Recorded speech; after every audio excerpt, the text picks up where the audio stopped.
Greetings everyone, welcome back to my channel. This is me Soumya. Today we will discuss summary of chapter number 2, The Sound of Music, Beehive, Class 9th, Part 1. Evelyn Glennie listens to the sound without hearing it. अरे कोई sound सुन सकता है but उसे सुन ही नहीं रहा है.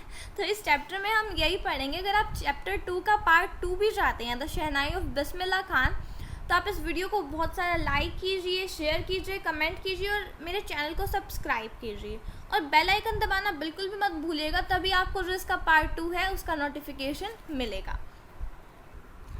तो अब हम अपना चैप्टर स्टार्ट करते हैं. तो आपको चैप्टर में क्या दे रखा है, जो एवलिन ग्लेनी है उनका पियानो कॉन्सर्ट था और जब उनका नेम अनाउंस हुआ वो वहाँ से खड़े ही नहीं हुए.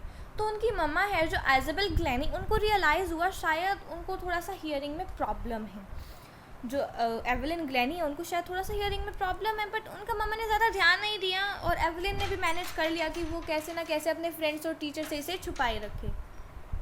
बट जब एवलिन के मार्क्स कम आए, जब वो 11 इयर्स की थी, एवलिन के मार्क्स कम आए, तो फिर ये बात ज़्यादा देर तक छुपी नहीं रही और जो उनके टीचर हैं उन्होंने पेरेंट्स को कहा एवलिन के कि आप इन्हें किसी स्पेशलिस्ट के पास लेकर जाइए.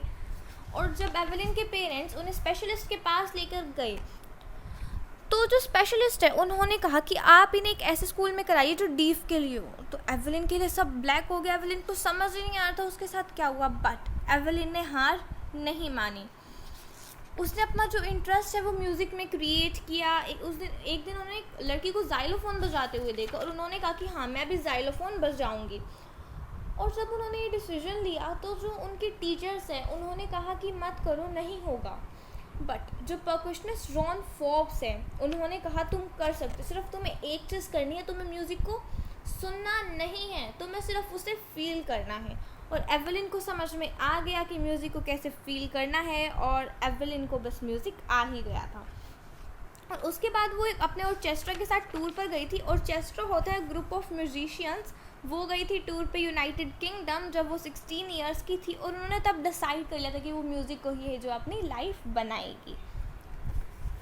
और जब वो the royal academy of music London में थी तब उन्होंने सबसे हाईएस्ट मार्क्स स्कोर किए थे प्योर म्यूज़िक हिस्ट्री में. और उन्होंने उसके बाद 3 इयर्स का कोर्स भी लिया था. उन्होंने सोलो परफॉर्मेंसेस स्टार्ट कर दी थी. वो फ्री सोलो परफॉर्मेंसेस भी देती थी प्रिजन्स में, हॉस्पिटल्स में, शायद वो आगे आएगा. और जो इस चैप्टर के ऑथर है वो हमें बताते हैं कि जो एवलिन के साथ ना डिस्कशन हुआ था 2 आवर्स का, जिसमें उन्होंने एक सिंगल वर्ड भी मिस नहीं किया और उन्होंने हंसते हुए एक बात बताई. जिन मैन के फेस पे बुशी बियर्ड्स होती है, लंबी लंबी दाढ़ियाँ होती हैं ना, उनसे बात करने में मुझे बहुत ट्रबल होता है, बहुत मुश्किल होती है, क्योंकि उनकी लिप्स हैं उनकी मुझे लिपसिंग दिखती ही नहीं है और पूरे फेस का रिएक्शन और कुछ मतलब क्लियरली नहीं दिखता, तो जिससे मैं उनसे बात करने में मुझे बहुत ज़्यादा प्रॉब्लम होती है. चलो हमें ये तो समझ में आता है कि जो एवलिन थे उनको स्कॉटिश कैसे बोलनी है, क्योंकि उनको जो नेशनैलिटी थी वही स्कॉटिश थी, वो बचपन से स्कॉटिश लैंग्वेज बोल रही है.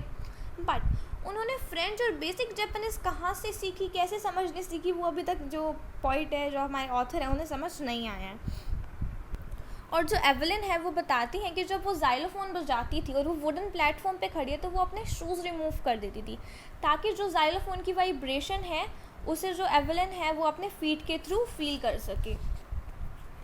उसके बाद इधर दे रखा है 1991 में उन्हें एक अवार्ड मिला था जो था royal philharmonic society prestigious soloist of the year award. और जो जेम्स ब्लेड है वो जो एवलिन को कहते हैं अगर भगवान ने इनसे इनकी हियरिंग छीन लिया तो गॉड ने इन्हें कुछ एक्स्ट्रा ऑर्डिनरी भी दिया है. जैसा मैंने बताया था इधर आपके 9th सेंचुरी में दे रखा है कि जो एवलिन है वो फ्री कॉन्सर्ट करती थी प्रिजन्स एंड हॉस्पिटल्स में. उसके बाद जो एन रिचलिन है वो कहते हैं कि जो एवलिन है वो एक शाइनिंग इंस्पिरेशन है डीफ चिल्ड्रन के लिए. उसके बाद हमारा लास्ट सेंचुरी क्या कह रहा है, वो कह रहा है कि जो एवलिन इतने अवार्ड्स जीते हैं कि अगर उनकी कोई डबल एज का भी होगा ना उनके पास भी इतने अवार्ड नहीं होंगे शायद जितने एवलिन ने अचीव किए हैं.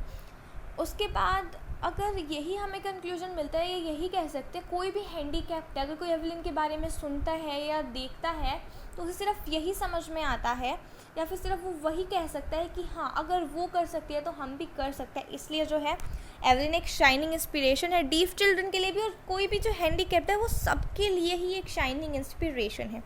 तो that's all. Thank you very much.